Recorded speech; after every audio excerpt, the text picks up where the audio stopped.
Hello amigos, RadiShineAmigo here and welcome back to Let's Play Pokémon Fire Red. Before I start things off, just want to say I got these 3 items and a couple more Ultra Balls. Anyway, last episode we beat Giovanni, the 8th member, the 8th gym leader, the 8th member of Organization Gym Leader, and in this episode we're going to be making our way through Victory Road. Speaking is so hard.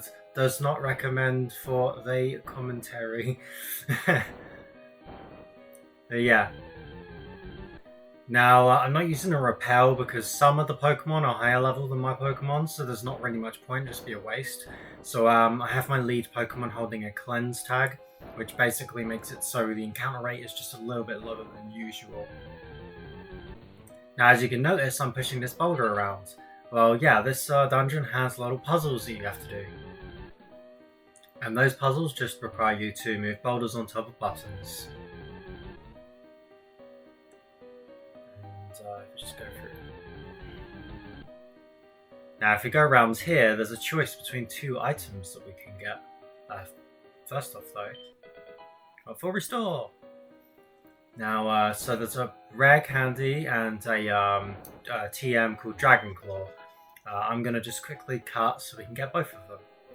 Okay, now we are back, and of course, exiting and entering the dungeon resets the boulders. So of course, I also have to do that puzzle down at the bottom again, which is slightly annoying, but that's okay. It was worth it for another rare candy. Now we're just gonna sneak past this trainer, Metal Gear, and there's also a trainer up above, so we want to move out the way there. Now, the interesting thing about Victory Road is the fact that originally there was a legendary Pokemon in here. Back in red, blue, green, yellow, the Game Boy games basically, there was a Moltres in this cave, and it didn't really make much sense. God damn it. I always forget that trainer's there. That's very annoying, it just sneaks up on you. But yeah, I was talking about Moltres. Sorry guys, Machop didn't want me to speak about Moltres, so he felt like jumping in front of the screen and being like, hey, speak about me, speak about me. And then Onyx came along, but nobody cares about Onyx, so we're not speaking about him regardless. So yeah, Moltres was originally in this dungeon, and because of that, it was many people's first legendary Pokemon. As a matter of fact, I actually used my Master Ball on the Moltres, which doesn't really seem worth it now, but back then it was definitely like worth it for me back then. I really liked having a Moltres on my team, and I used him in on my main team as well. So yeah, just a question of the day. What do you think about the fact that they moved Moltres? I've personally...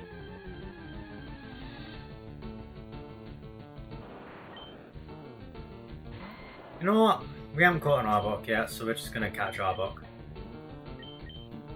Let's switch for... Vaporeon?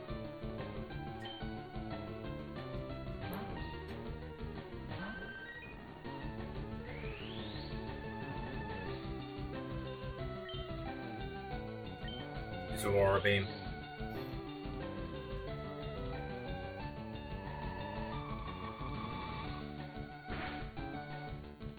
That did a lot.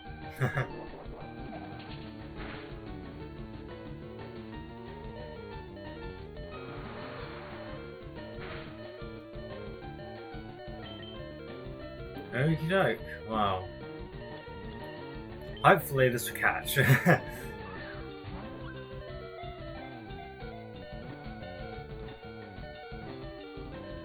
Hey!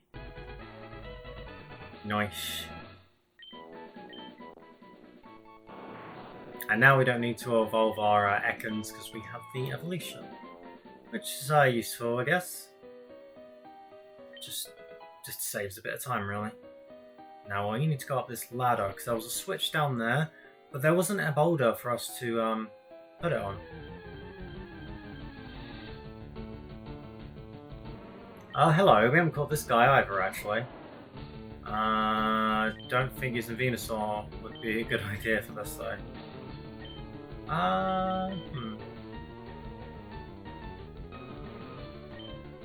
Go on, Masto.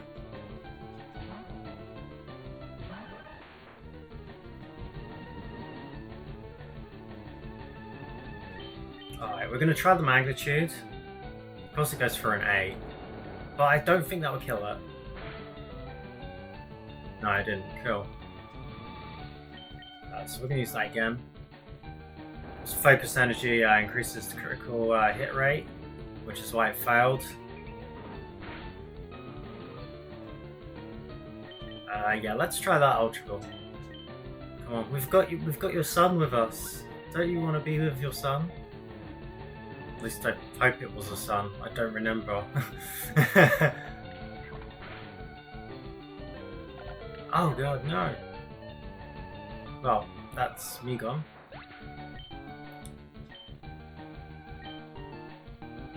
Yeah, you know what? Let's send you out. Yeah!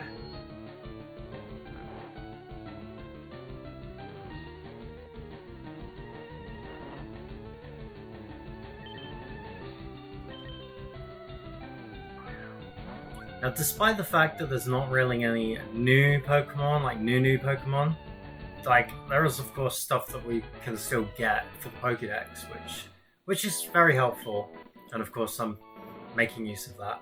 It is small and was originally very weak. Its temperament turned ferocious when it began using both.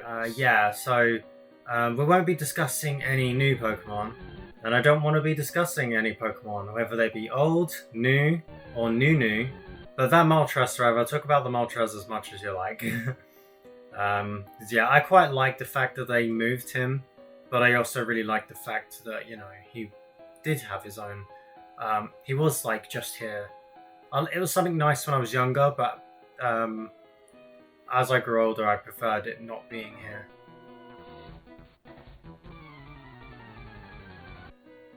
Okay, just healed us some of my Pokemon after beating that trainer, and we got a Max Survive. That's very nice. So yeah. As a kid, I actually found this dungeon pretty confusing, just mostly because of the fact that everything looked pretty much the same, mostly due to the graphics.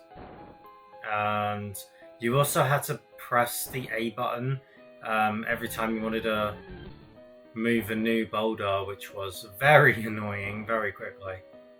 Also, the puzzle itself is just, it was a tad bit confusing. Do I even need to put this over here? What do I even need to do?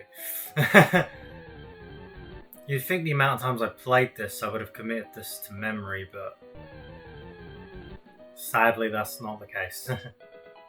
TM50, Overheat.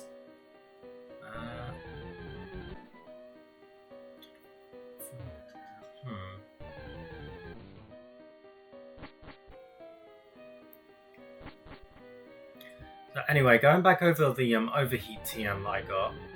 Overheat is a fire type move. It's quite a very strong one.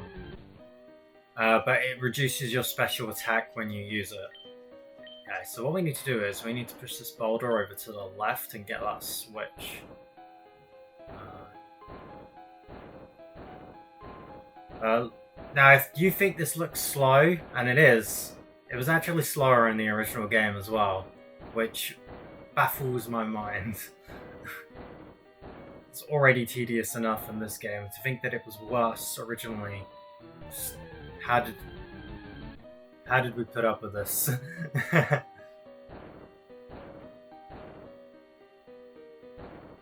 we go. Now that one unlocked that bit down there. I don't know if you saw it.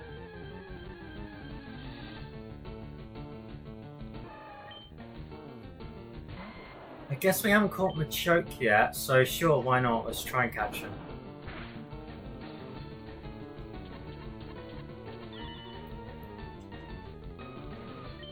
He identified Venusaur.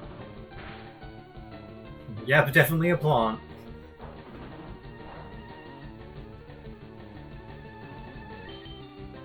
The way they write some of these like things in Pokemon is just like, okay. Yep, we know. Okay, now we're going to...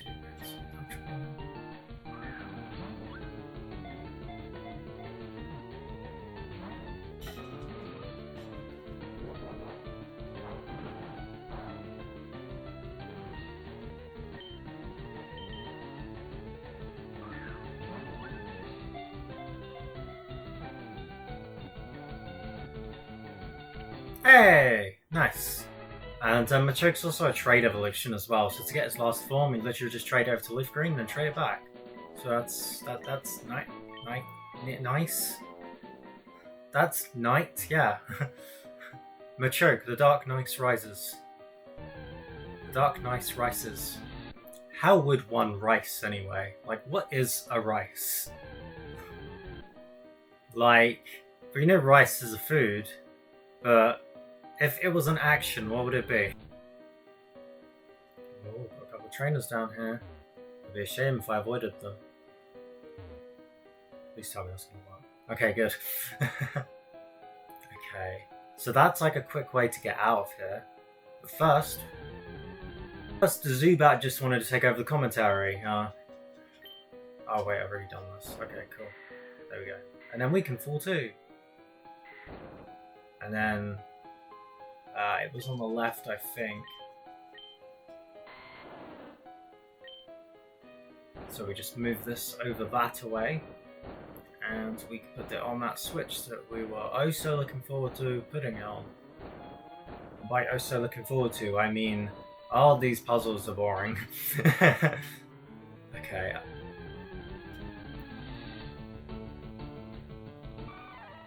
I guess we haven't caught Primate yet, so I guess we will go and catch Primate. Have a poison. Or don't! Don't have a poison.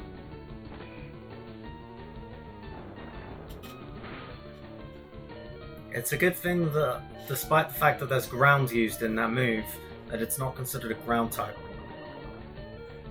Because otherwise we would have died from that. Oh, we're dying from that though. Oh, I didn't mean to press B. Oh well. I guess we're not catching that. Now, where do I need to go? Oh, wait a minute, it's this bit here. Oh! Didn't mean to do that.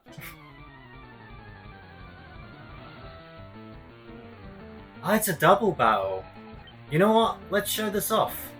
I don't think I've ever shown a double battle in the entire playthrough. So let's go for it, guys.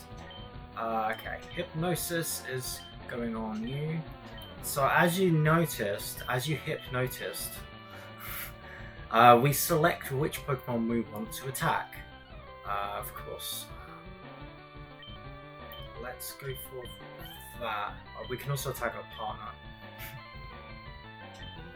So, yeah, it's basically a normal single battle, but there's an extra Pokemon, and you decide a move for each Pokemon and which one they will hit on the respective Pokemon. Now, of course, if there's some moves, like, say, for example, Surf, which will affect more than one Pokemon on the field. Okay, well, at least we got the flinch off, so that's fine. It'd be nice if we could get that Hypnosis off, though. Oh, you know, we could just keep doing that. Oh, that's cool, too.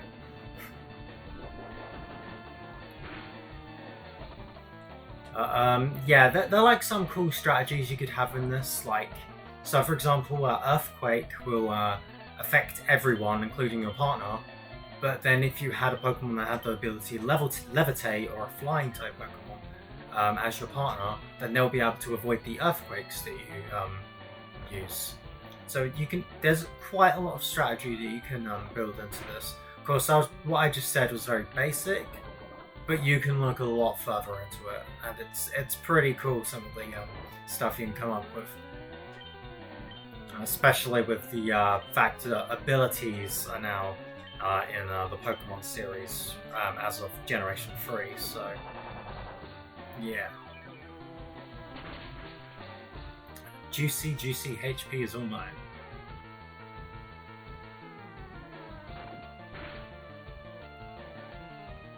Nice.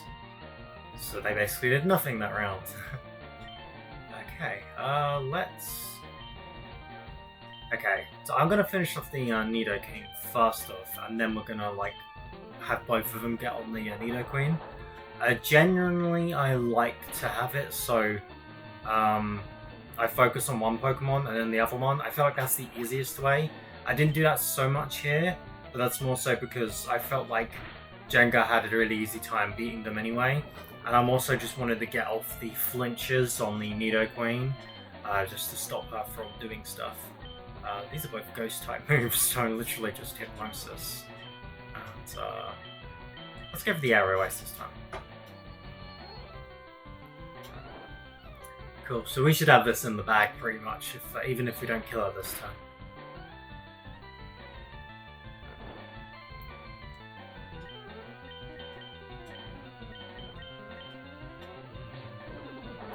It does feel like quite cool like using these two Pokemon though, because they're Pokemon I don't really use a lot often.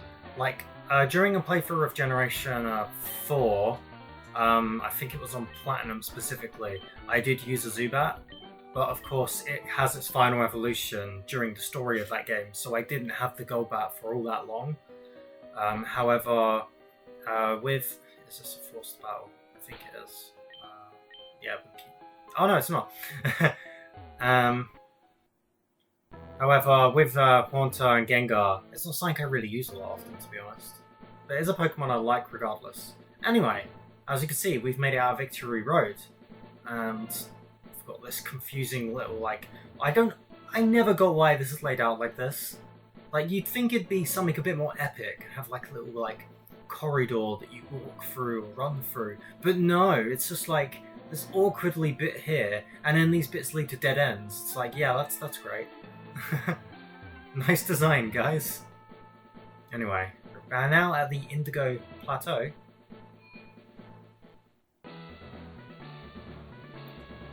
And now, we're here, guys. Yo, champion in the making. At the Pokemon League, you will face the Elite Four all in a row. If you lose, you have to start all over again. This is it. Go for it. So yeah, we've got to face 4 trainers all in a row, and that will help us proclaim whether or not we are the Pokemon champion.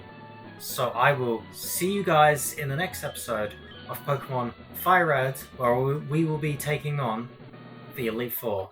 It's been a long road, but we're finally here. I'll see you guys next time. Thank you so much for watching, and goodbye.